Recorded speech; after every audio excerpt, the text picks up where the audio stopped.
I'm David Cledlyn Jones.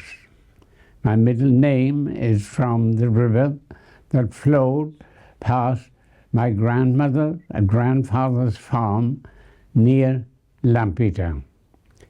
And my father also came from close to Cribin, was the name of the Welsh town. Only a small town, still is a small town in Cardiganshire. And I was born, as I say, on the 5th of January, 1924. I had a feeling for the sea from a very young age. And often Mother would say, well, you've fallen in the river often enough.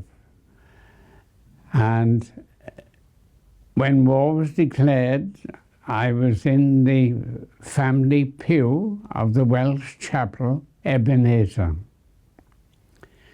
And Mother looked down at me when the minister said, at 11 o'clock, we declared war against Germany. Mother looked at me and she said, forget it. Of course, that hurt me very much. I was at 15 years of age. I was only going one place, on a ship. And on the Monday morning, Mother received a telegram to say that your son has a berth on one of our ships, which is in Newport dock presently. Do you accept the position? I didn't know at the time that the berth was available because the parents of one of the cadet had come down to the ship and said, we are taking you home. You are not going to war in the Atlantic. So Mother didn't know this. I only knew it. And the captain met me at the Marine office in Newport. And he was a man of few words. He was a Welshman, William Caradoc Thomas.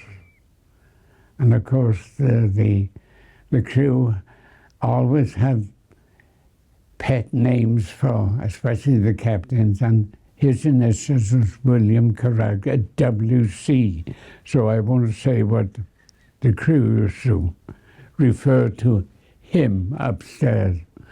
And I was taken on board, and by even this time, it was only the war had been declared 48 hours. You couldn't go into Newport dock. Every dock was sealed by the army, and the captain had to show passes on. Who was I? Why am I going in the dock? He had to explain this. Eventually, he took me on board, and I had never been on a ship. I had been on a ship in the old North Dock in Swansea.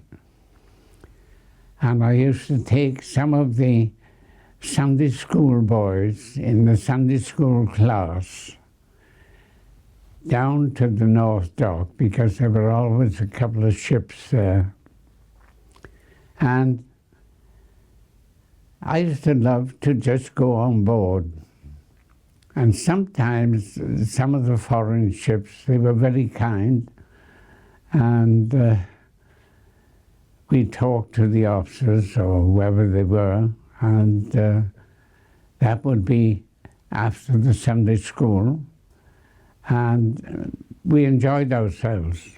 But the parents didn't know we'd been down the docks.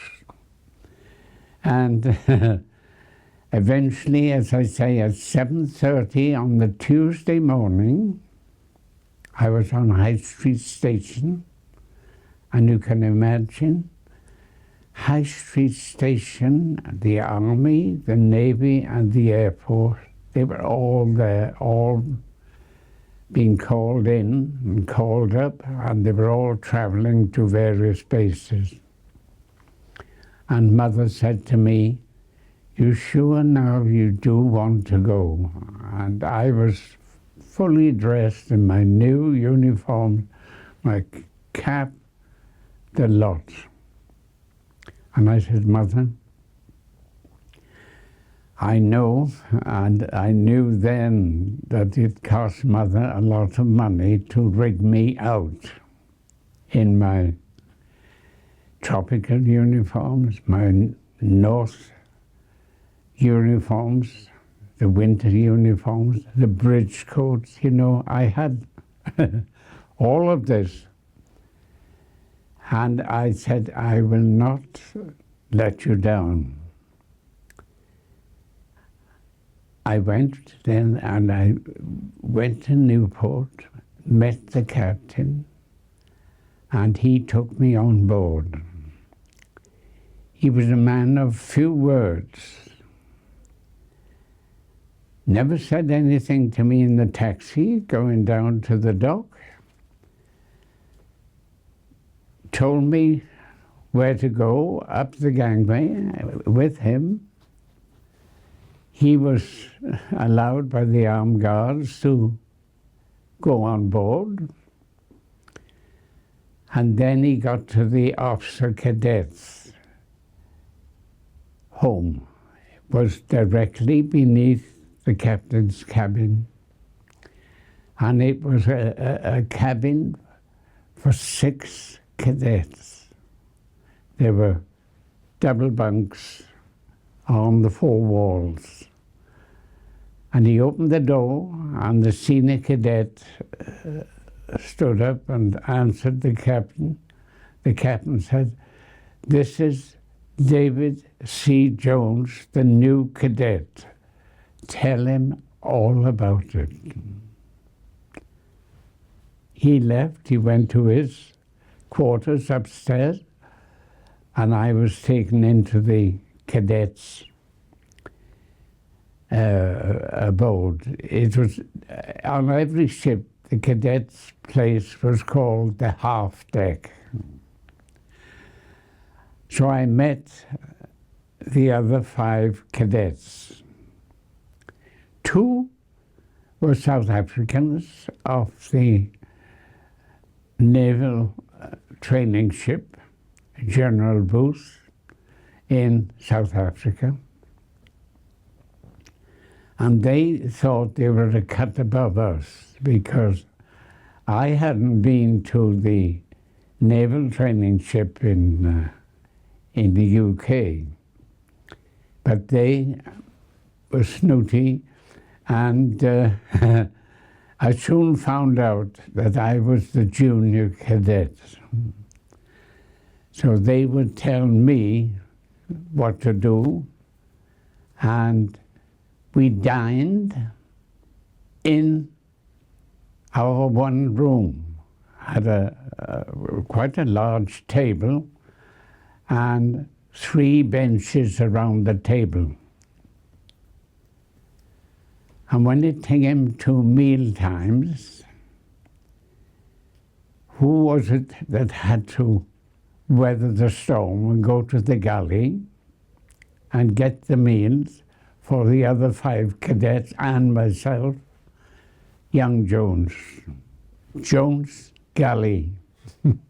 I soon learned the where to go and what to do. That night we prepared, and we didn't sail in the dark. We waited till the tide. As you know, the Severn has got the 2 big tides. And we sailed from Newport about 5 o'clock in the evening. And when we got to Mumbles, Swansea, I was in the cadets' room, and some of the cadets came, opened the door, and they said, "Come outside." The lighthouse was still working. and the lighthouse, put the light on. And one of the cadets said, "Do you know what lighthouse this is?" I said, "I have no idea." And they said, "It's Mumble's Lighthouse, Swansea." Well, it was all as strange. The sea was strange to me, seeing it from a ship. I knew Mumble's Lighthouse from Mumble's, but it was interesting. And that was the last light I saw of the UK, because after we sailed and saw the Mumble's Lighthouse, all the lights in the UK of the lightships and the lighthouses were all switched off. And then I wondered, well, I wonder where we're going. Nobody knew. Only the captain knew where we were going, as he was told where to go. And eventually, the senior cadets knew a lot more about the cadetship and the ship and where we were going than anybody else. Some of them used to take part in the bridge watch, and there'd be an officer in charge of the first watch, and there'd be a cadet, senior cadet with him. And one day, we were in the Bay of Biscay, so they told me. I didn't know. And the ship was doing this, and I wasn't feeling at all wishing I'd been at sea. And I soon learned I was seasick, and that brought great laughter amongst the 5 cadets. Look at this one, seasick, and he's a cadet. Oh, he's not going anywhere. But eventually, we found out, before we passed Portugal, we were bound for Gibraltar. And of course, Gibraltar was our major naval port. So I thought, this'll be nice. We got to Gibraltar. Only the captain was allowed. He was told, you come ashore, and they had meetings in the naval base. And then they said, my ship was loaded with Welsh anthracite. And the Welsh anthracite was for delivery to the naval base in Alexandria in Egypt. Why? Because all our big battleships were based at Alexandria in Egypt. They were all coal-burning ships. And that, to me, it came home and I thought, wow, imagine the boiler rooms on these big battleships. So we sailed independently. No convoys had been formed for anybody. And we said goodbye to Gibraltar. And then we were told, head for Malta. The captain obeyed orders. We went to Malta. Nothing happened in Malta other than the captain reported off the harbor, and then he was told, proceed to Alexandria in Egypt. We proceeded to Alexandria, again no convoys. And we, when I say we, the Royal Navy had very few naval vessels in the Medi.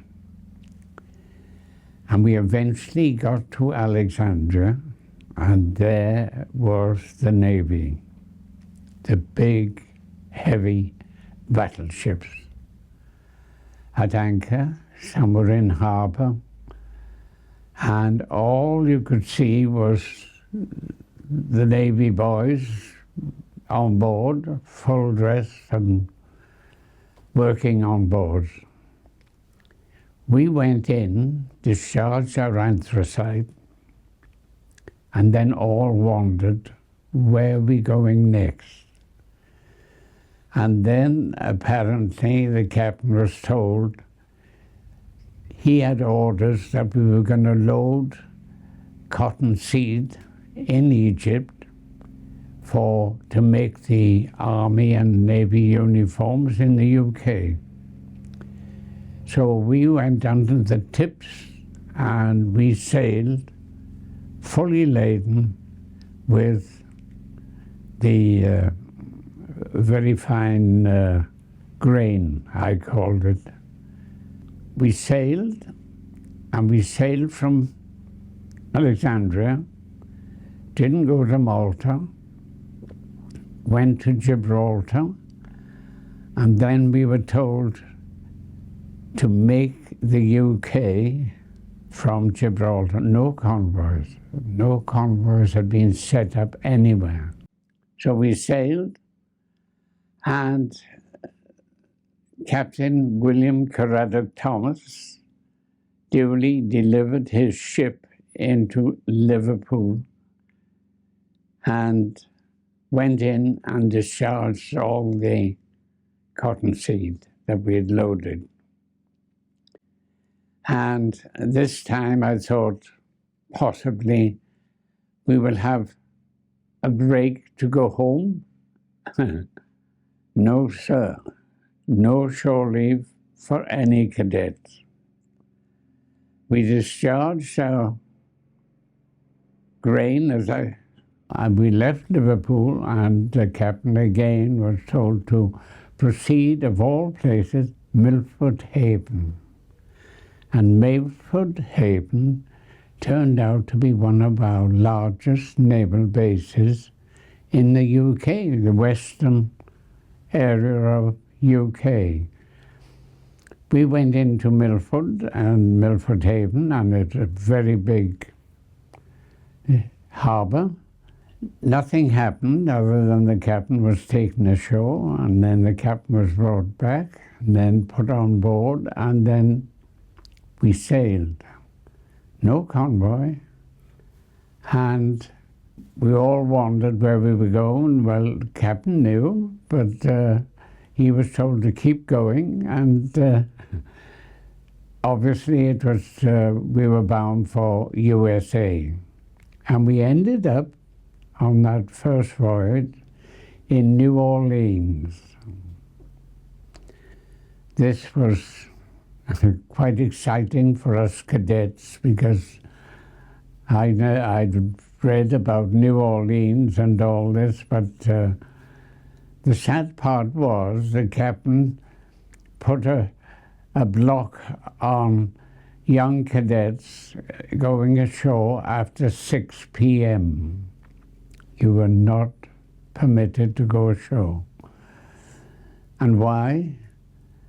He said, and by this time we had guns on our ship, and in the USA they made us cover the guns up with big canvas cloaks or covers, and so that the public couldn't see that we were fully armed. And we had, what I remember and recall, 4 quick anti-aircraft guns up on the boat decks, and we had one big gun on the stern for firing at a surface craft like a U-boat, if a U-boat surfaced. And the next thing we knew was they put naval staff on board, gunnery staff, to train our staff to handle the big gun. The small anti-aircraft, you just had to press the trigger. But the big gun, that required a bit of practice. And the 5 cadets the sixth cadet, he was always on the bridge with the officer of the watch. The other 5 cadets were included in the gun's crew. And when it was organized and set out, I was wondering where they would put me on this big gun. And I soon found out. They left me to the last position that was announced. And I had to carry the cordites in a big leather case on my shoulder and take it up to the gun, and then the loader I would slide it out of this explosives. He would put it in behind the shell, and then they'd close it up, and then the man would work the height that the gun would raise and the distance it was to travel. So all I had to do was supply the gun with cordite. And after the war, I used to say to myself, well, you couldn't have had a more dangerous job.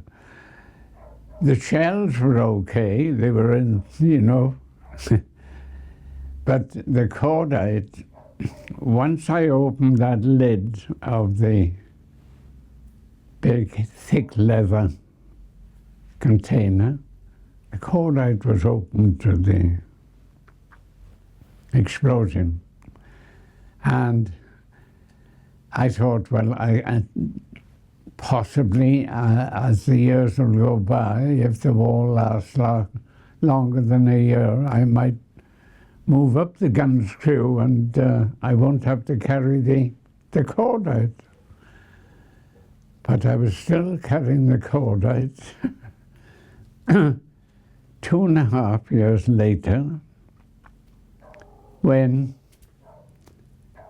out in the Atlantic, on an independent, no convoy, we'd been out in the Mediterranean, in Egypt, the naval base, and we were told to go home. And we were coming up the South Atlantic, and on our own, no convoys. And we were just almost on the equator in the North Atlantic. And it was then 3 o'clock in the afternoon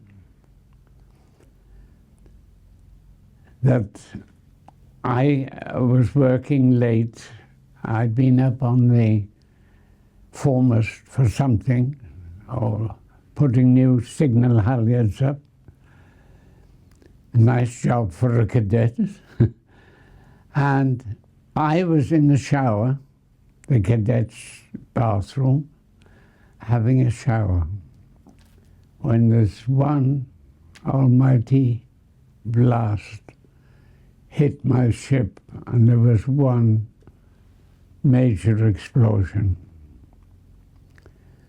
Of course, we all knew what it was, that the torpedo had struck my ship. And there was a saying on board which the cadet's bathroom was only, had one toilet, one shower, and the one shower had to be shared with 2 cadets.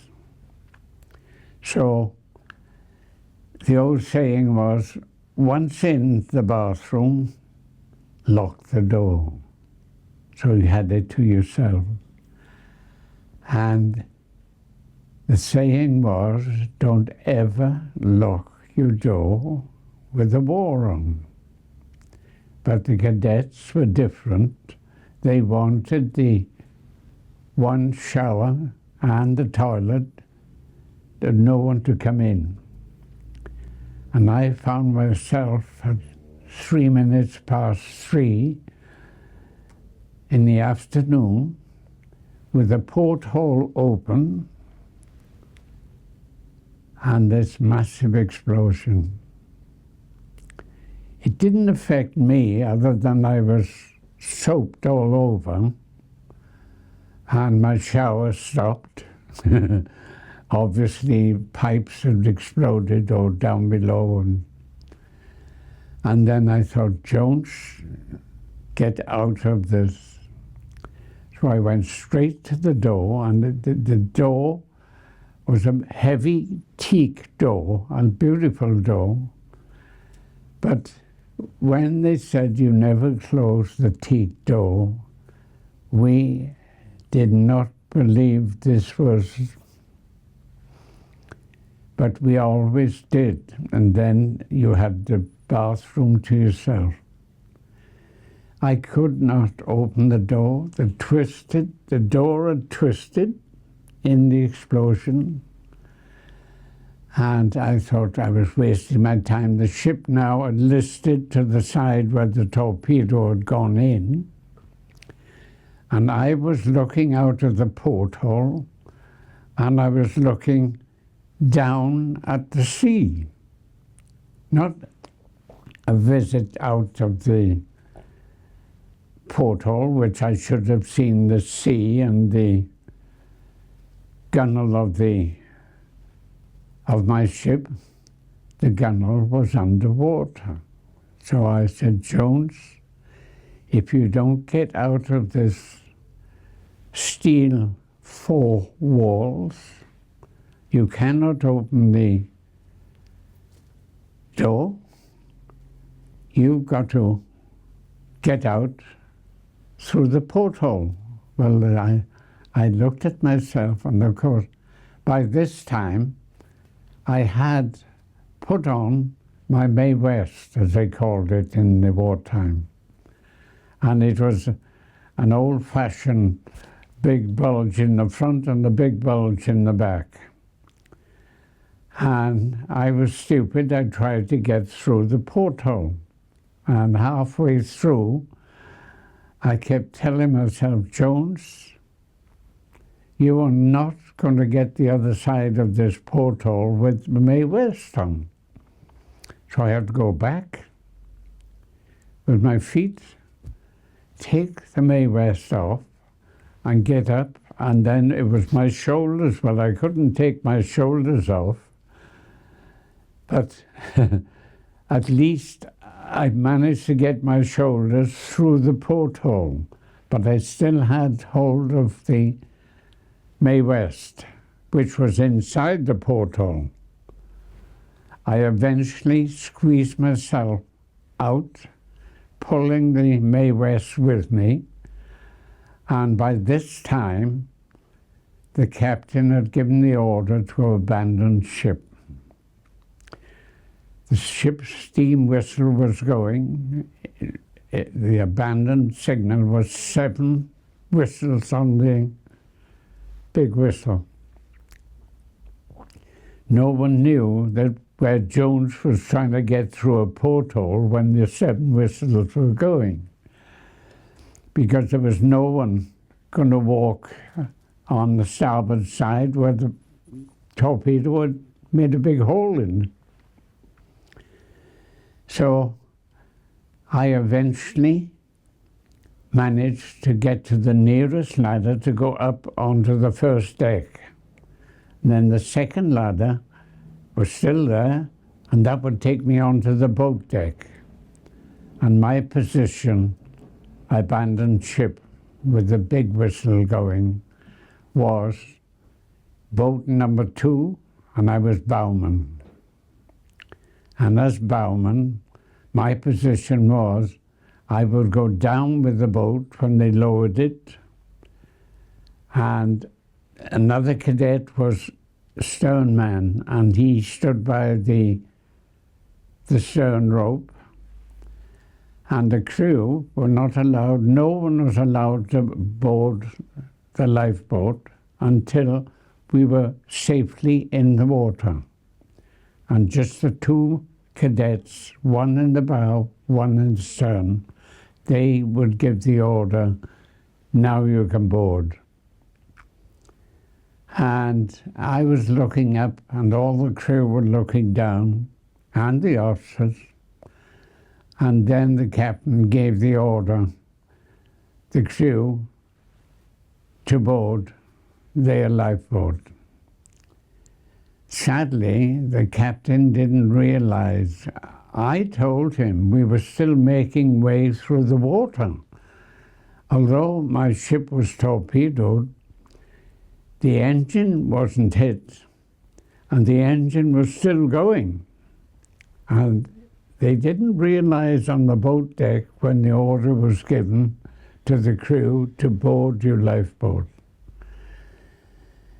Well, the order was given, and the starboard boat was lowered, and in the panic, the bow unhooked, and the ship going through the sea, just filled the boat. It was hanging by the stern ropes. And then my boat, which was on the port side, was sitting neatly in the water, but tied up to the ship. And the captain gave the order, which he shouldn't have done, for the crew to go down the ropes and into the boat. So when they came down, and there were 24 in my boat, well, you can imagine a lifeboat is only the size of this interior. We were overloaded. And then I heard that this port lifeboat had capsized and had been flooded and was waterlogged and was floating about a mile or 2 miles astern, because my ship was still, the propeller was still going until the steam and everything ran out and eventually stopped. So when the ship stopped moving, the captain, who was now in my boat, he should have been in the boat that was 2 miles astern, and all the crew of that boat were also in my boat. So you can imagine my boat was down to water level. So the captain, W.C. Thomas, addressed everyone in the boat, and he said, "Men, you see that boat about 2 miles away? Unless you rescue that boat, no one in this boat will survive." Because he said, number one, we wouldn't have the food in this boat to feed you and the fresh water for you to drink. So he said, you either take this boat and put crew on the one that's over 2 miles away, and that's what we did. But we had an engine in my boat. But when we went to start it, one of the engineer officers apologized that he had the spark plugs in his cabin on board. Now, can you imagine? We had an engine, we had petrol, and we couldn't start the engine. And we couldn't go back on board. The ship now was right over to starboard. So the captain was quite right. He said, either salvage that one boat, which was waterlogged, and when I say waterlogged, it was the gunwale of the lifeboat was level with the sea. So we went out, and in my boat was the official boat that I was organized to be in. And we got to this waterlogged boat, and we had to naturally empty it of seawater. And as we were emptying it, and of course, no one had gone down to the boat to put the plug in the lifeboat. So that as we were emptying it, the water was coming in through the plug holes were held by one of the cadets. And the shouting was, "Get that language plug in the bloody hole." And of course, he had to get down in this water, which was level with the gunwale, and he eventually got the plugs in. And then we started to empty the boat, and of course the boat came up. And then this boat that we salvaged, the captain, it was his boat. He was quite pleased, and he was with us, and he said, "Now, men, we'll row back to the second boat." And we all rowed the 2 mile. I think it had gone over 2 mile now. The ship was still afloat, but still moving ahead. And we got back, and then the captain said, "All who were due to be in this boat with me," the captain, "transfer." And 24 men went into his boat. So then we, when I say we, the 2 cadets, we went into our own boats. There was no U-boat around we could see, but then all of a sudden, coming out from the depths of the North Atlantic was the white foam and the bow of the U-156. We all held on because during the war, there was always terrible stories about the Nazis. Well, they were very bad with the camps they had for the Jews, etc., etc. And all we were told, if you're ever caught and in a boat, you'll be lucky if you survive, because the U-boats will mow you all down, because we were in a position to tell, if we could find the Navy, that we were sunk by a U-boat. Then they'd know there was a U-boat in the vicinity. The captain of the U-boat warned us, "Please keep well clear of your ship, as we're going to sink it by shell fire." So we immediately obeyed the order. We didn't want to be under the shells that were coming to sink the ship. And the U-156, all the crew, not all the crew, but the gun's crew and everybody were on the foredeck. The captain and his officers were in the conning tower, and they just went ahead and they fired shell after shell until my old ship caught fire down below. And the last we saw her, it must have been 2 or 3 hours for her to eventually, she started to go down by the head, by the bow. And as each hold filled with water, you could hear the watertight bulkhead burst with the pressure of water against the bulkhead. And eventually there were 4 watertight bulkheads. And after the 4th explosion, she went further, and all that was left was the stern of the ship The U-boat kept firing until the stern eventually went quickly. The ship just completely full of water now, went nose first, bow first, vertical down to the bottom of the Atlantic. But they didn't do anything, and eventually we saved the boat that was waterlogged, and that was the captain's boat.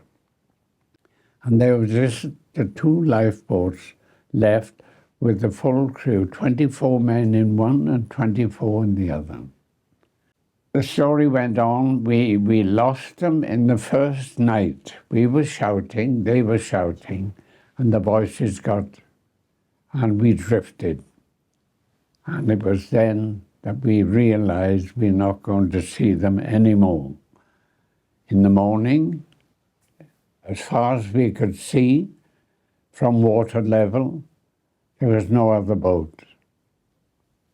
And we learnt later, very much later, that the captain's boat was rescued by a Spanish cargo ship. That was it. Next morning, we were on our own, 24 in the lifeboat. The senior officers were rationing water, and he had worked out we were over 1,250 miles from the nearest land. So he told us, we didn't know this because we weren't allowed in the chart room or on the bridge. He said, to cover that, we will have to be very strong in the ration of the water. And he said that we could have 2 ounces of water per man in the morning, nothing at lunch, but 2 ounces of water in the evening. Now, 2 ounces of water, everybody didn't think then, but we thought we were going to have trouble with our bladders. Obviously, no water, the sun, we're on the equator, temperature, like in Boston today or yesterday, 98. We were glad when night came and it cooled down a bit. But next morning, 2 ounces, we had a measure in the water tank, and you could see it was 2 ounces per person. And some we couldn't stand would take the time. How long would it take to drink 2 ounces down? But no, some would just sip it and wet their lips, but we survived. And what happened was, before the sun set, that's why I wrote my books about Captain Werner von Hartenstein. Captain asked him, would he permit some of the crew to go on board and get some fresh water tanks and lowered into the lifeboats. And Werner von Hartenstein said, certainly. Wouldn't give us his water. Naturally, he had a crew to feed and water out in the Atlantic. So we put 2 big tanks of water, one in my boat and one in the captain's boat. And there were big smiles on everybody's face. Increase the 2 ounces. No, the captain said, you stick to 2 ounces until see what the day breaks. Well, the day broke, the captain wasn't there anymore. His boat had gone adrift somewhere, and 24 men. And we were on our own, So we looked at the senior officers and we said, well, naturally, we were thirsty. Some had swallowed a lot of water in the abandoned ship.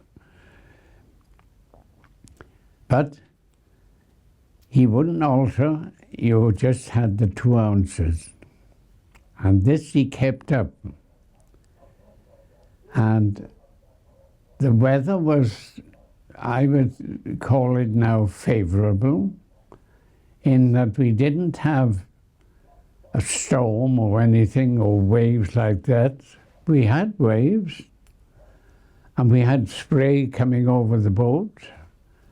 And at night, many of the crew abandoned ship. They only had a linen shirt on and a pair of short trousers and a pair of shoes or boots, because we were right on the equator. Except young Jones. He didn't have anything on. And my life jacket, my May vest, was full of seawater.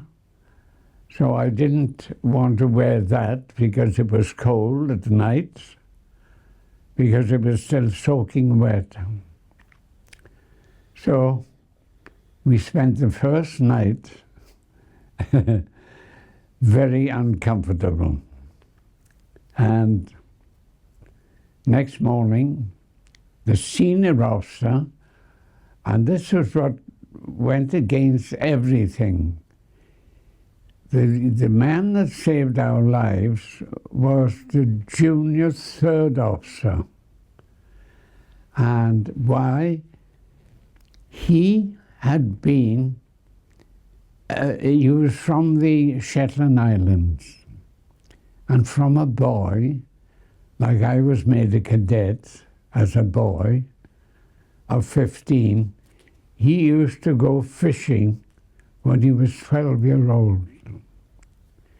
So he knew all about the sea, which we didn't know anything about the fish, but he knew it all. And we had a little sail, canvas sail, and we had one, I think it was a 6-foot mast or 8-foot mast, and we hoisted this sail, a bit of canvas, and we found our little boat started to move through the water.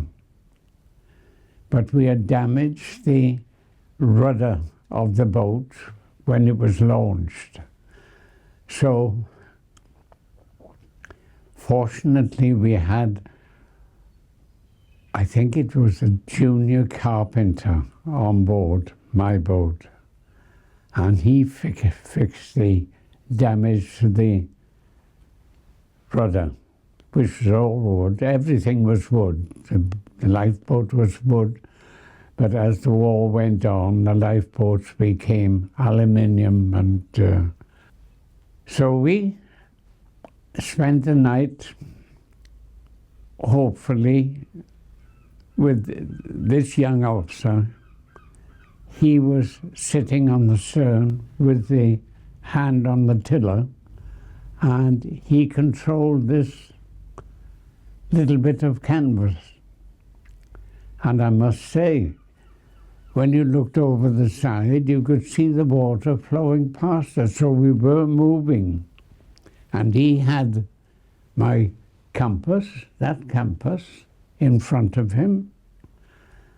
How the captain got through, I don't know, because it was only one compass. They'd lost the compass in their boat. But I found out after I met one of the officers that was in his boat, and they just steered by the sun. And as everybody knew, the sun rises in the east, sets in the west. So you could set your course that the sun would arise down there, which was south and east, say, and you would be steering north and east. And I must say, this young officer, And he got my book, he bought it in Australia. And now he was in command himself. And he wrote to me.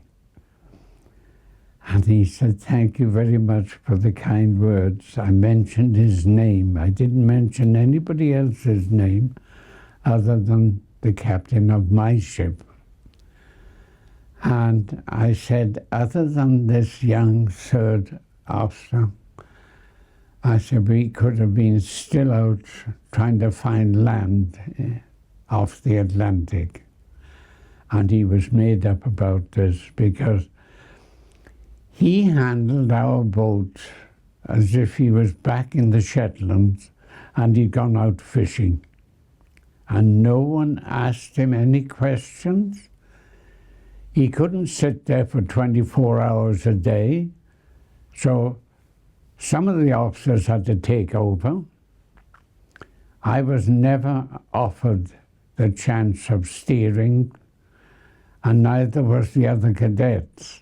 We were too junior of juniors. And we sailed. And as I say, we sailed over 1,250 miles. When I was in the lifeboat for about 24 hours, I noticed my leg was giving more pain from the damaged heel. And I looked at the heel, and I was on my own on the bow of the lifeboat. And all I could see was the congealed blood which covered the tearing of my heel. I don't even know where it was torn, but suffered in pain, but I didn't. And when I had my foot in over the gunwale in the seawater, some of the silly sailors would shout shark, and I would have to withdraw my foot, and then I got used to they thought it was a huge joke that the cadet officer was dragging his leg in the water. When the captain said, those that have injuries report now, and they had the medical kit out, and the medical kit, by the way, of the one lifeboat was a little tin box, like a box of biscuits. And that was mainly all used up, and the bandages, by the sailors that were lowering the starboard lifeboat that went adrift. And they tried to hold on, and there were 3 men holding the davits and the hoisting of the boat. And they held on, but the boat was now vertical in the water, and the sea was hitting it, and the men still tried to hold on, and they burnt all the skin on their hands. And I was the bowman. I woke up one morning. Yes, I used to go to sleep at night, and I woke up, and all the rest of the boat were half asleep, or, they didn't know what they were doing. Neither did I. And then I saw this mist ahead of me, and I thought, well, that wasn't there the other mornings. I looked, and I was going to shout land ahead, and then I said, Jones, be careful.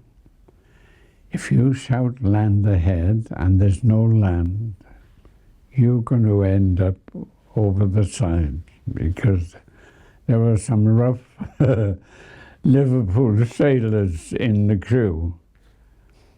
And so I waited, and with the sun rising, this mist low over the foreshore, and I said to myself, Jones, that is a low foreshore, a sandy area. You must tell them that there's land ahead. And I kept saying to myself, don't be a fool. You could end up... And eventually I looked and I could follow it down the coast. Was this beautiful golden sandy beach, but big breakers breaking on the sandy beach. So then I said to Michael, who was the other cadet, I said, I'm going to, oh, he said, I wouldn't. I said, well, I'm going to shout, it is land ahead, because you could see now the palm trees. But no one on the beach. So I shouted, land ahead. Well, the senior officer said, Jones, remind me when we get ashore, I will buy you the biggest bottle of wine. And I said, oh, thank you very much, sir. Well, the last time I saw that man, I was at his funeral and I hadn't had the bottle of wine. But I did tell his wife and the family that your dad was a very nice man, but he owed me a bottle of wine. And everybody looked. The officer of the watch had control of the little boat, and then we spotted these canoes where the local fishermen were all out about a mile offshore fishing with not a rod, but just a line, and landing fish in these little canoes. Then the children made these canoes and gave me that as a present. And we used to sail them on little ponds in the jungle beyond the village. And I asked the children, can I take it home? And oh, they couldn't understand English or Welsh. And we couldn't understand what they were saying. But there was one person in the village who had been, he was considered the big boy. He had actually been in Monrovia, which was the capital of Liberia. And he was considered the big boy of the village. And he had just a little bit of English. And he could understand what we were trying to tell him. And he understood what, and we understood what he was trying to tell us. And he was helpful right through. And the first night we slept on the open beach with the sea pounding in, but well away from the water's edge. It was hot, even at night.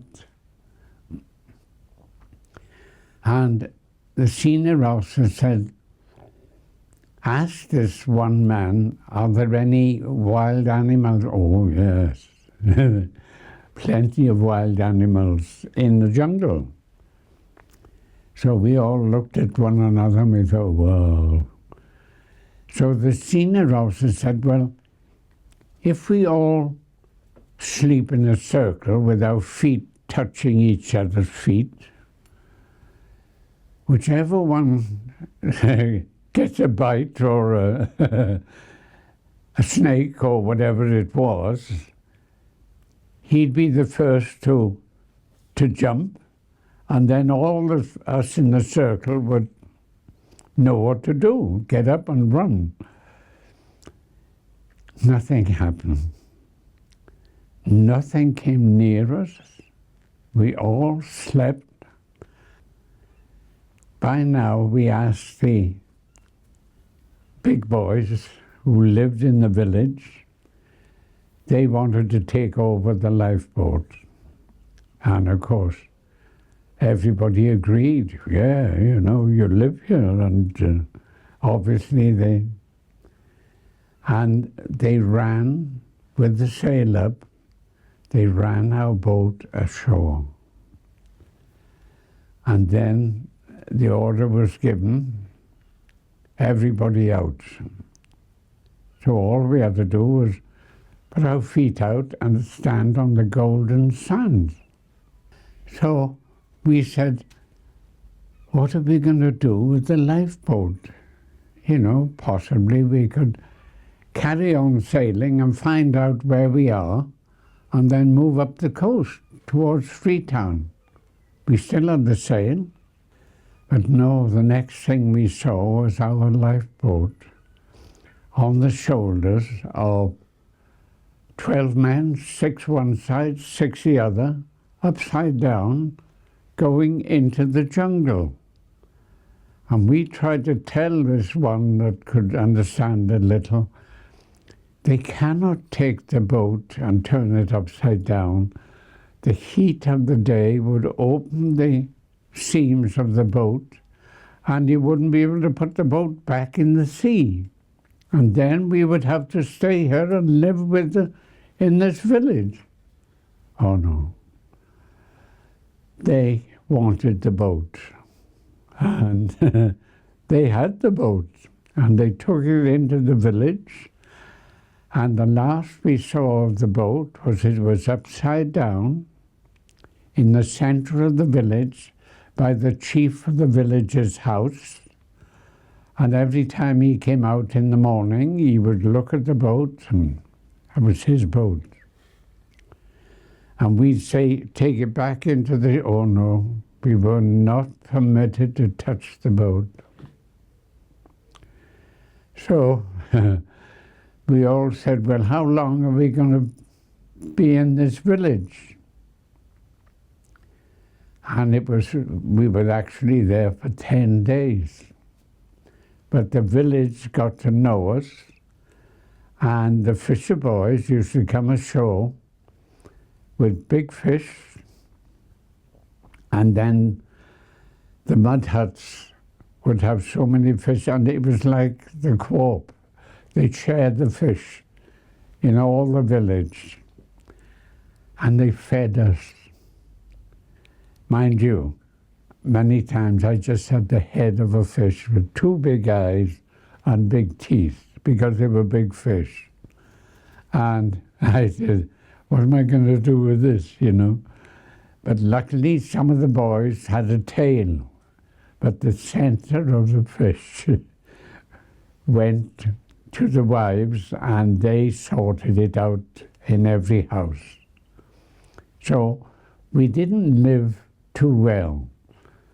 And if we wanted, they had bananas growing, and the chief of the village said you must not touch any of the fruit or vegetables without a permission of the chief of the village. And every time we'd ask if we could have some of that, no. It was always refused. But we didn't starve. We had, even the head of the fish, somehow we used to cook it on an open fire and eat what we could. While I was there in the village, the mothers of the children, because it was only a small village, and bamboo huts with a mud roof, they noticed I was limping, and they could see that my foot had been damaged because I'd washed all the congealed blood off. I stupidly, I ignored it. I didn't want to cause any trouble, and obviously I knew there was no Boots chemist on the end of the village. So I just kept silent. And they were pointing to this and wanted, after 2 days, they had this powder, which obviously it was homemade. What was in it, I have no idea. And I said, no, thank you, although they couldn't understand what I was saying. But I didn't want them to fill the hole on my heel because it was down. I had it now clean and showing just a white bone of my heel. And they were showing me this. And I said, no, I would not allow them to put it on. Some bright spark, he wasn't a cadet, suggested that we build an SOS on the beach because every day we would see a plane 2 miles or 3 miles off going south. And we thought to ourselves, well, for a plane, it must come out of Freetown.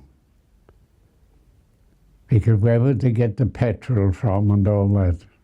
And eventually, we persuaded the chief of the village that we could cut the big palm leaves off the palm trees. He objected at first because it was explained to us, if you cut the big palm leaves, the palm tree will die because the heat of the sun will burn up the growth. So we listened to what they had to say, and we couldn't climb these palm trees. But the boys, the children, they loved to be with us. And we asked, can you go up, all sign language? And they would always say yes. And then they would go up, and the chief of the village said, you can only cut one leaf off each palm tree. And the leaf would be the size of this room, in length. And we had enough to put an SOS 25 foot in length and breadth, and on the Golden Beach, SOS. And then we walked down the beach and we put another one up. And we thought, the coastal aircraft will spot this SOS. They flew past us for 7 days. We were waving, doing everything. They kept on going south. And then on the 8th or 9th day, one plane turned round and came back. Great smiles on everybody's face. And he came down, and he was only half a mile off the beach in flight. Flew down, he shot down a pellet. Well, then it was the senior officer. He opened the pellet, and the pilot had written, suggest you are survivors, and it was, don't go away. We will return. And fair enough, they went back to Freetown. And next morning, the same plane was over us, shot down a pellet, opened it up, cleared the beach, we will drop you food. And they put out of the plane lovely canisters about 6 foot high, and in the canisters was bread, all kinds of good eats, and they'd come from the naval base in Freetown. So we opened this up the first day, it was now our 10th day on the beach, and we lived in the huts.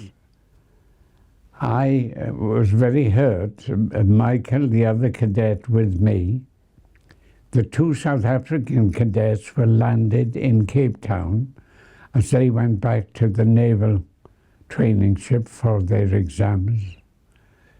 And Michael and I were the only two cadets left on this boat. And the senior officer said, we would press the people of the village to release our lifeboat because we couldn't carry it, but they could carry it and put it back. So we said, well, what are we going to do? And then out of the blue came this plane that told us, don't go away.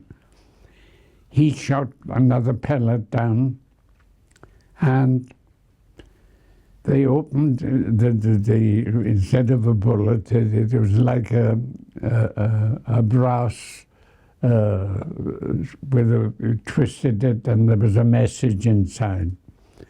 And it said, a rescue ship has now left Freetown, and we've given it the latitude and longitude of your village. And sure enough, one morning, we were still in the mud hut, Michael and I, and the children of the village used to wait outside because they thought we were on a holiday, you know, with the children. And they'd be outside the mud hut. And out of the blue, the children came and they said, pointing out to sea, and we looked out, and there was a corvette, Royal Navy. And we looked, and it was as rusty as an old ship. And we found out when we eventually got out to it on the canoes, when we got out to it, they had used the boom ship every night. Freetown Harbour was closed with a big heavy boom hanging down water into the sea, all in wire. And that was the job of the boom ship. Open the harbour in the morning and then close it at sunset. Or if they knew of U-boats outside, they'd close it then. We didn't know anything about this. Eventually, the captain of the corvette, he had a daylight lamp, which was very popular in the war. We could read his message, and he sent, I am not coming ashore. I will not leave my ship. You must come out to my ship and ask the fishermen to bring you in the canoes. So we had to explain to the village, we want to go in the canoes. And of course, the senior officer of the boat, showing off he was, men, I will go first and show you how it's done. So we all looked and we thought, show off, and he was a show off. They had the first canoe in the foam, and two of the crew, or two of the men of the village were holding it, and the senior officer got in and sat in the middle, waving to us on the beach. And then the fisher boys pushed the canoe through the choppy sea, which was breaking on the shore, and up came the other side. The man in the middle, our senior officer, was missing. So we thought, well, where has he gone? And we all knew shortly after the wave washed him right up to our feet. All the people on shore were laughing. And, you know, he knew it all, this character. And he stood up, and I always remember, by this time, we'd been adrift from the big ship for 3 weeks. His shirt was tattered and torn, and his shorts were, he didn't look the officer of the day. He stood up and he said, "Men, that's just how you do not do it." But he said, "I'll have another go." And he did, and he went out. 2 new fishermen went in, one the bow, one the stern, and the boys holding the boat and pushing it through the surf went out up to here in water until they got through the surf, and out came the first canoe with the 2 fishermen, one in the bow, one the stern, and the senior officer was still in the middle. So we waited now until he went out and he got on board the corvette. And then he sent us a message on the electric day lamp.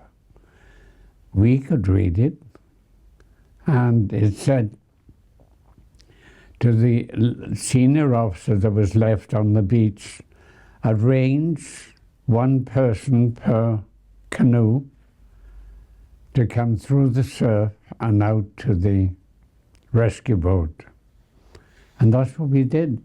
All the village, all the mothers, all the children, they were all lined up, and many of them were in tears because they got to know, well, didn't know us, but they knew we weren't going anywhere, and we were an attraction to them, living in their village and living in their mud huts. And they were in tears.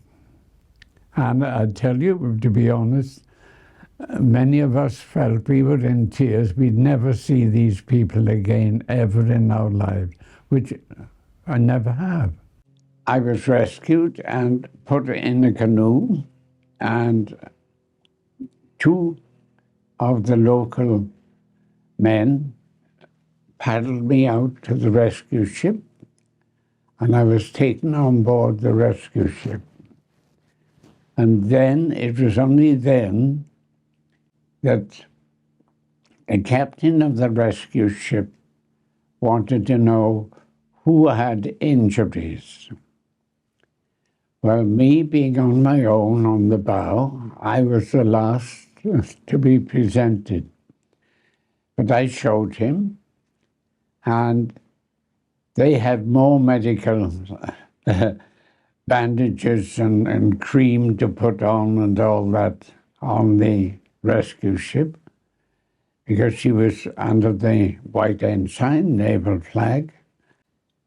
Put me in a bunk, and it was then I passed out.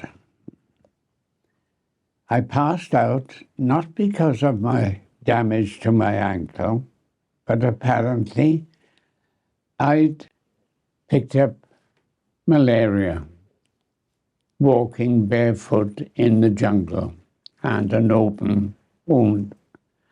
I was in HMS Carnarvon Castle sick bay. When I eventually woke up, I found I was in a bed. I didn't know where I was because I don't even remember arriving at the big rescue ship, which was Freetown. And I woke up and my left leg was up on weights. And the next thing I knew, my best friend, Michael, who was also a cadet, officer cadet, he was at my bedside, just telling me I'd let the team down, that I'd passed out, I said, oh, thank you very much. And, but I said, I'm okay now. Oh, yes, he said, you'll be all right.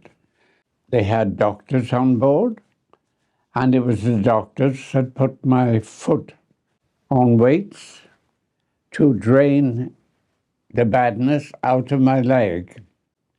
And the doctors were all naval, they'd been naval reserve doctors.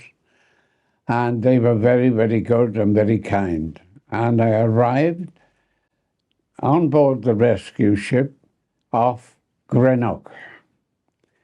And then I was told all the stretcher boys, there were lots in stretchers, couldn't walk, who had been torpedoed, lost the ships, and the ships blown up. And they said then, those that could walk, and that I now had my left lower leg all bandaged up, and I had a pair of crutches. And I was then told we are now off Scotland, and all the stretchers and the boys with walking sticks and anything would be the first to be discharged into Greenock. We were discharged and put on a train which took us to the central station in Glasgow. They also gave me a little ticket. They asked me where did I want to go. I said, I just want to go home, Swansea. And they said, right, and they gave me a ticket for Swansea, a single ticket. And they redressed my foot, and now I had a crutch on the right-hand side and the left-hand side, so I was a walking wounded. So they didn't want to know any more about me, other than I got on the right train in Glasgow Central. Well, with the war really at its height, it took me over 24 hours to get to Swansea, because the train would stop in various tunnels if there'd been a raid on, say, as we were coming down, say, Newcastle, and if there was any action going on, the train would stay under, and eventually I arrived on Swansea High Street Station. Naturally, I had £5. I called a taxi, which were opposite the entrance to the station. I let all the troops and all the stretcher cases and injuries to go ahead of me. I didn't want anyone to step on my foot. So I was the last to go out. And I always remember the ticket inspector on the gate. He didn't even ask me who I was, or he knew that the whole train was survivors. And I eventually got out the front of and it was about 11 o'clock at night, looked across, there was no taxis, but right opposite the entrance, which it still is, was the big hotel, the Grand Hotel. Well, I didn't have any money to go to the Grand Hotel, not enough money, but I had enough to get a taxi. I hailed the taxi to come over. They took one look at me. I didn't have any luggage, nothing. And the shoe was in my pocket because I couldn't get my shoe on. And my leg was bandaged up to the car. Didn't mean a thing to these two taximen. And I think I mentioned in the book, if they ever read my book, they know who I'm referring to. I had to walk in crutches over to the taxi and ask them to take me home. Where do you live? I told them Mother was a widow and living on her own in Sketty. Oh, yeah. They even asked me if I had any money for the taxi fare, of course. And I told them I did. And the taxi then in those days was nothing like, today. I got in the taxi and told him where to go. And then I paid him. And then I rang the door. I rang the bell on my mother's home. And she was on her own because being a widow. But my young sister was a Red Cross volunteer nurse in Morriston Hospital. So Mother opened the door and took one look. She hadn't seen me for over 2 years. Took one look at me, gave me a big hug, and then looked down. I said, put the lights on. Oh, can't put the lights on. She said, it's blackout, and I haven't got the... So I said, right, take me in to the lounge and draw the curtains and put the lights on, which she did. And when she put the lights on, she saw my leg bandaged up to the car. She broke down in tears. And then she said, I'll go and get a neighbor to come and see what we can do. And I said, well, there's nothing you can do. In the morning, I'm going to Morriston Military Hospital. But she brought a neighbor in, and they almost had me in tears because I told them, I said, don't worry, I'll be all right once I get into hospital. Next morning, I got on, and there were no buses then in Swansea. The old trams were running. I got on a tram, which took me to Morriston, where the shops are. It ended there. And then I had to ask someone, where is Morriston Military Hospital? And they told me, pointed up the hill, and I walked from the tram station up the hill and went into the Morriston Hospital. And they said, who are you? Where have you come from? Well, it was a long story. As I said, I've come from West Africa, Freetown Naval Base, and I damaged my foot in the torpedo explosion. Oh, come on in. And they took the next thing I knew, they found a bed for me. And the hospital was still being built in Morriston, 1942. And I ended up in a ward. And in the ward, there must have been about 6 beds on either side. And I looked, and in the 6 beds, everyone was bandaged up and over the face and all over the place. And I thought, I wonder where they put me now, because all I had was my foot. Hand on weights in the Morriston Hospital.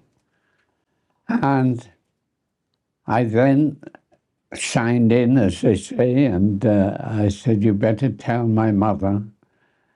And in those days, the phones weren't available or weren't there. I said, someone should tell my mother I'm here in Morriston Hospital, and whatever ward it was, and I know that she would come. And then there was a nurse said, have you got a sister that's a Red Cross nurse? And I said, yes.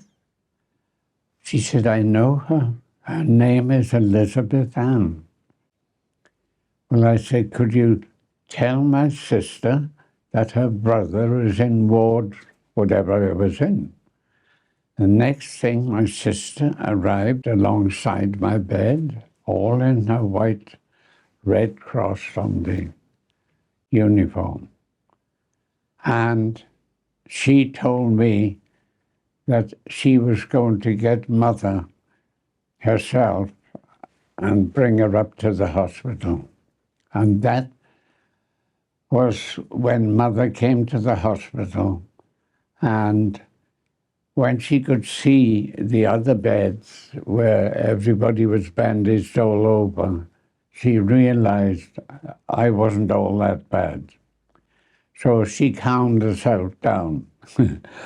And I was in Morrison. They did a wonderful job on my leg. I don't know what medication I was taking or what they were giving, but they certainly looked after this open. And eventually, I couldn't see the whiteness of the bone that it was down to. And eventually, they took me off the framework that was holding my leg half vertical. And eventually, they had me, I was able to walk to the toilets. And eventually, they told me, I think you were fit enough to be discharged to home. Oh, I said, thank you very much. And I went home. And I went home again on the tram to Swansea. No special, the only people that had special attention were the stretcher people. And they deserved it because they were very sick. And I eventually got back home, and I was told I didn't know what I was to do. And I was told the best thing you can do is report to Swansea Naval Base, HMS Lucifer. And I said, that's a funny old name for Swansea Naval Base. Well, it was the old name for Swansea Naval Base, HMS Lucifer. So I went down to HMS Lucifer and asked to see the commanding officer. You can't see the commanding officer, he's a busy man. Who are you? And I've told them I've just come out from Morrison Military Hospital. So they went back in, and the commander did come out. He was only a lieutenant commander in rank, but he was in charge of the naval base of Swansea. He then kind of half interviewed, where did you come from, or how did you get here, and told him. And he was very, very sympathetic. Now he said, what I have to tell you is, your story is a long story. And he said, I will get a Wren officer to interview you, because then it'll go in my reports of who you are and why you're here. And it was then I was taken to this room that just had a desk, a chair, put me in the chair, and told there was a lady, Wren officer, sitting in the desk, and he introduced me as Officer Cadet Navigation David Cledlyn Jones. The Wren officer said, I want you to interview him and put it all down, how he got here. The Wren officer said to me, what a story. I said, thank you. And she said, I don't think you'll have an action appointment after something like that.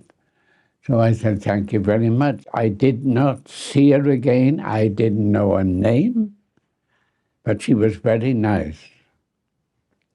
Eventually, I was only home a week when I was told I had been appointed as a junior navigating officer to a new ship up in Barrow-in-Furness. So Mother now was up in arms, didn't want me to go, and but my leg, I could now wear 2 shoes. I was a walking, and I was fit enough to go back to the ship they appointed me to, and I was, you can say, junior 3rd officer. But it was better than being a cadet, because as a cadet, you were the lowest that you could be. I was now navigating as a junior 3rd officer. We sailed, and I didn't know at the time, but the captain, which released everything and told us many years later, that they had put on board the invasion money for North Africa. So we had army guards on, it must have been thousands or millions of dollars or whatever it was, but it was specially printed invasion money. And we had armed guards on the area that they were stowed on board, and we sailed, and no one knew where we were going. The captain knew, of course, and because he was told that the invasion money was all where it was, and the army would guard it until it was discharged. And it wouldn't be discharged until we invaded North Africa. So I found myself on the invasion force with the Americans, on the invasion force for North Africa. That went well. But instead of me coming home, or the ship returning to the North Atlantic and keep supplies coming to the UK from America, my ship was allocated to the Mediterranean fleet. And I thought to myself, what are we going to do in the Mediterranean? Not thinking that the Medi was controlled by the German Navy and Army, as they had taken over Italy, Sicily, and all the little islands that were around. So I ended up in the naval base at Gibraltar, or my ship was at anchor in Gib, and then we were placed on the invasions of North Africa all the way along as far as Egypt. And by this time, the Germans' occupation of North Africa, they were doing well, and they almost got into Egypt. But in total, in the Mediterranean, my ship was involved in 7 invasions. The main ones being Sicily, mainland Italy, Corsica, Sardinia, and any other islands that were occupied by the Germans. They didn't miss a trick.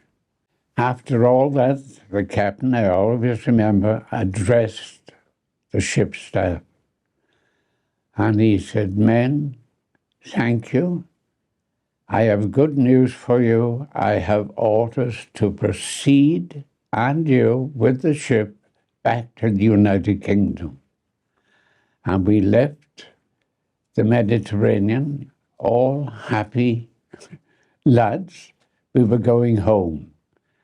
And I hadn't been home for, it was 2.25 years that it took us to conquer the Mediterranean area. I would refer to my meeting with the Wren officer who eventually I married. I met her when I came home in early 1945, and peace was declared. We won the war, and I came home, and I was determined to meet this. To me, she was very charming, good-looking, and I thought I'd better make contact, which I did.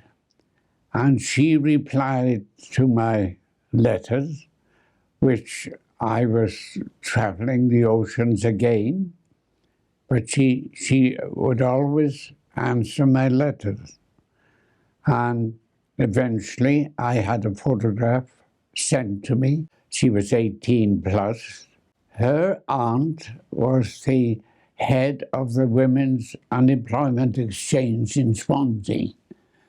And she asked my dear future wife, what are you going to do in life? And she said, I will do anything as long as I get a job to work.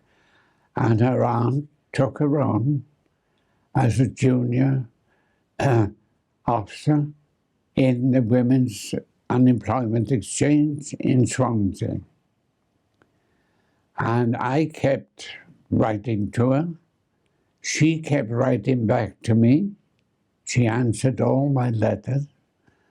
And then I told her, I think that I should have the opportunity to meet you in person. And I came home and contacted her, and she met me. And I always remember I took her for dinner in the hotel opposite the station, the Grand Hotel. The meal was shocking, but Edwina was there and she was charming. So I enjoyed meeting her, and I said, if I can ask you, would you meet me again? And she said, why not? And from there, we built up a friendship, and we got married in 1946. And I said to her, oh, I will have to face you, Mum and Dad, and ask your father for your hand in. She said, that's right. So she took me home and introduced me to her mother and father. And I met her father, and unbeknown to me, they already had the champagne in the fridge. And when I asked them, their father, would he approve that his daughter and I get married? And he said, certainly. And where did the marriage take place? The marriage took place, and I said, you couldn't find a better church or chapel than Ebenezer Abertawe. It had the lovely red plush deacon seat around the pulpit and the famous organ with 4 keyboards on Ebenezer's organ. And I had the organist. I was married for 75 years, and the marriage was conducted by my minister that christened me and Edwina's minister for 75 wonderful years until Edwina eventually passed away. And the only difference was that she was about 6 months younger than me. And that was a wonderful 75 years of marriage. And she came everywhere with me, all around the world, as I was then when we got married, and I ended up as Marine Director of the big company, Fifes.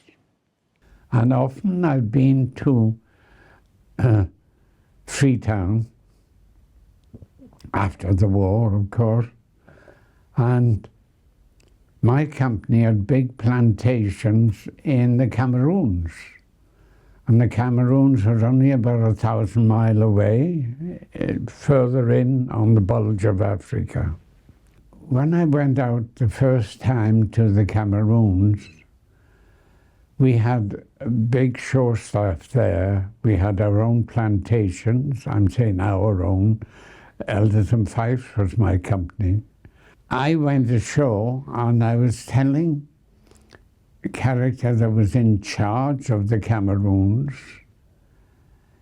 He was more like a tin god. And I told him, he said, "Oh, you've never been here before." So he was kind of addressing us what we could do and what we couldn't do. And I said, "I beg your pardon. I was here in the Second World War." "Oh, yeah, you know, where were you?" And of course, I wasn't in the Cameroons because the Cameroons then belonged to Germany.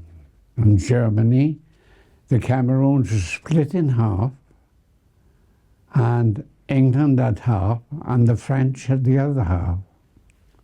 We used to take out passengers to our plantations, and all Fifes, Bananas, wherever they were, they used to set up their own little towns, and they used to educate parents. We had big plantations in Panama and all Central America. We used to take members of Elders and Fifes who were working in the plantations area. As passengers, we'd take them home, and maybe they had leave twice a year. So we'd take the husbands, the wives, and the children back to the UK for their annual holidays. Sometimes we used to run as far as Durban, which was way away from where we were used to. Cape Town, Durban, and if we hit Durban, then we came back to Egypt. So they were longer voyages. But West Africa was the first place that we landed in.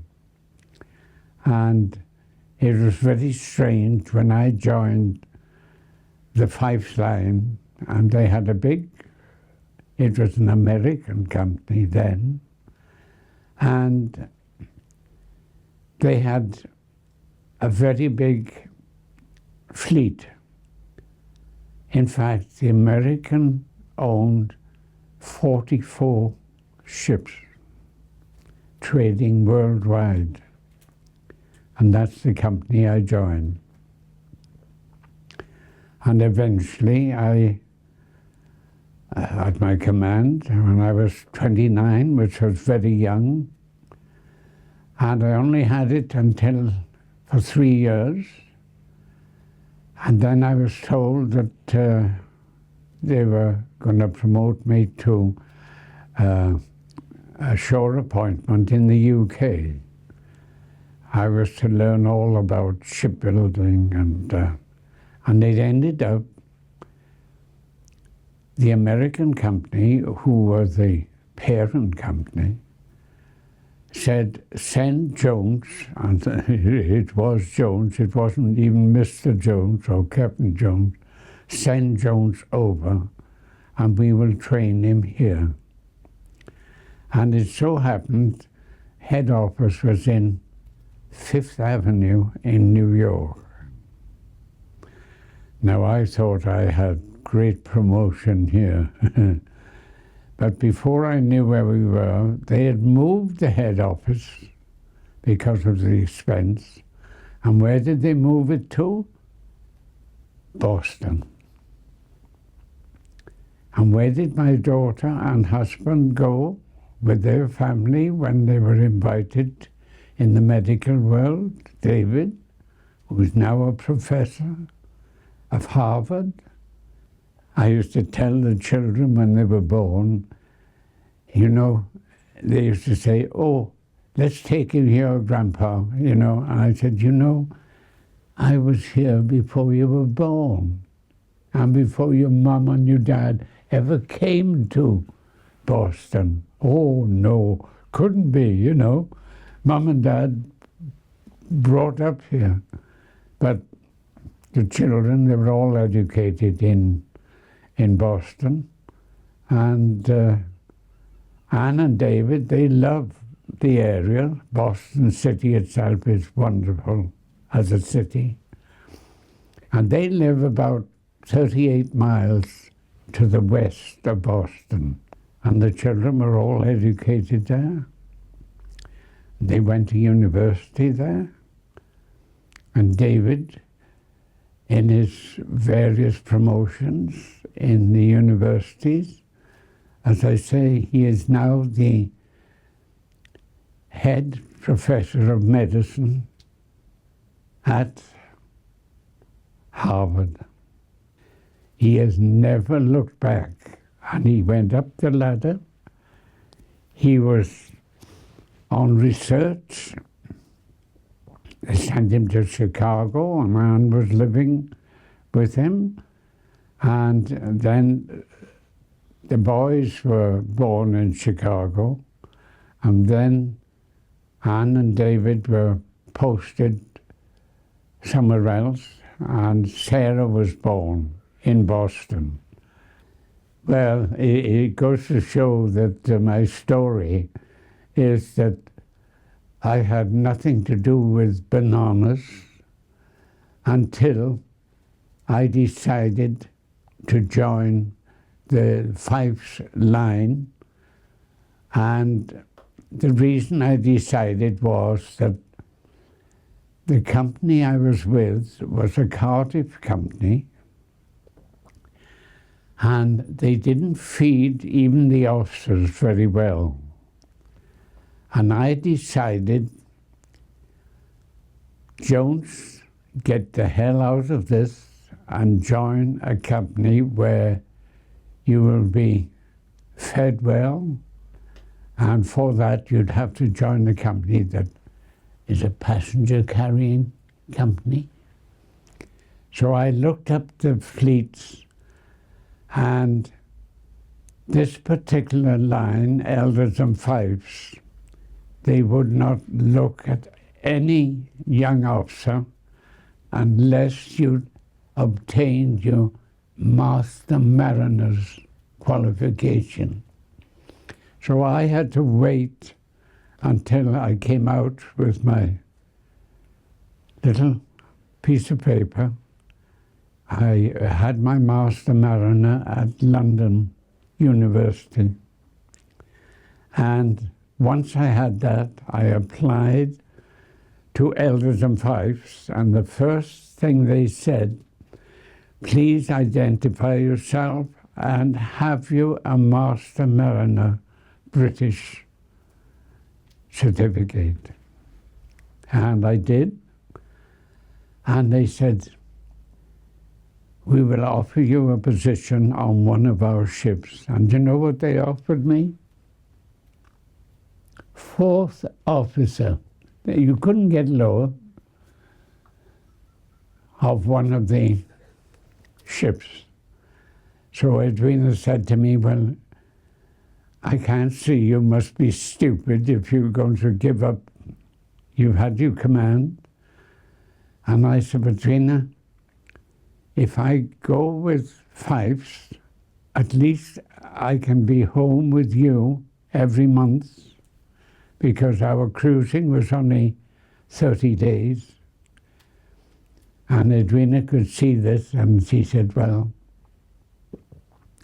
you're the one that's got to decide. And I did decide, and I told Fifes I will take the position as 4th officer. So I went back and joined my first ship. And Edwina's mum had to take all the braid off my uniforms because I was in command of all that off. And she was asking questions, and her father, why are you doing it? Well, I said, to better myself. Everybody wanted to join Fife's shipping line. Why? You dined with the passengers, and whatever the passengers had on the menu, you could order.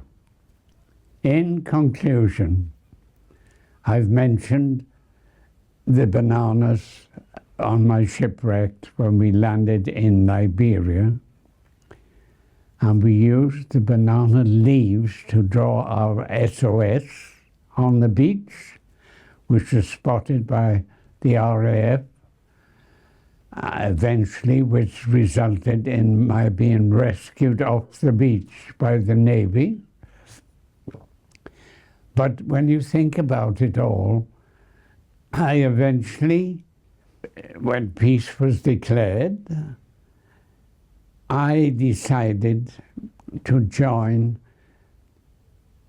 a very well-known shipping line, which was named Elders and Fifes, which was the famous banana shipping company of the United Kingdom and of the United States of America. And I made it a point and even accepted losing my title of command to take a junior officer's position on one of Elders and Fife's famous banana ships. I soon worked my way through to senior ranks, and eventually, at 29 years of age, I was appointed command of my first ship, which was no other but a banana boat, which was unique to think that the bananas really saved my life in the SOS in West Africa in the Second World War. In 1999, I published my first book in English, and that book was purchased in Germany, and the German Navy said they would like to talk to me, as I was possibly one of the last to speak to the U-boat commander, and how he had treated me, and not only me, but the rest of the crew was excellent. So they started communications with me direct to my home, and they eventually said they would very much wish that I should go to Bavaria, where the U-boat commander was born, in the city of Plauen, and give lecture talks to sixth form colleges. Now, the boys, or the young men, were all coming up to 18 years of age. And I accepted, and I went. One thing they didn't do was to pay my airfare. But I was thrilled to go and meet them face to face. And they would arrange which college I would speak at, and they would put me in a hotel, and they would pick me up in their car and take me to the hotel. Then they would introduce me in Deutsch, in German, and then tell the sixth form and the masters, Captain Jones will now talk to you and tell you whatever you want in English. The German Navy said, if you tell us and write a book in German, we will help you all the way, and we will help you find the family of the U-boat commander, Werner Hartenstein. So I thought, this was wonderful. I said, wonderful, I will do that. And it was from there that the German Navy invited me then to go over. I went over. They said, would you come over and talk to us? And I thought, certainly, because I wanted to know a bit more about the U-boat commander. And I went over with my dear wife, because she'd been in the Wrens. She often said to me, do you think you're doing right to relive all this that you went through with the Germans? So I went, and Edwina with me. And of course, they all fell for my dear wife, not for me. When they knew she had been in the Navy too, of course, she was the star. And I started to tell them, and they said they'd been searching, and the only family they could find left in Germany was a nephew and a niece. And both were doctors in Germany. Would I like to meet them? I said, wow. I said, this is why I'm here. And they gave a big dinner in the capital of Plauen, and who was there but the nephew and the niece of Captain Werner von Hartenstein. And when I met them, they were so pleasant, and of course they had perfect English. I got to know them very, very well. In fact, they came over and stayed here in the UK at my home. And this was a brother and sister, the nephew and niece of Werner Hartenstein himself. I am still in touch after 24 years of contact with the Hartenstein family. And I'm now a great friend of the grandchildren, who all live in the city of Plauen. They were both medical doctors. And I've kept the friendship going since I launched my first book, of which the German Navy bought immediately, and then asked me to write the German book with their help.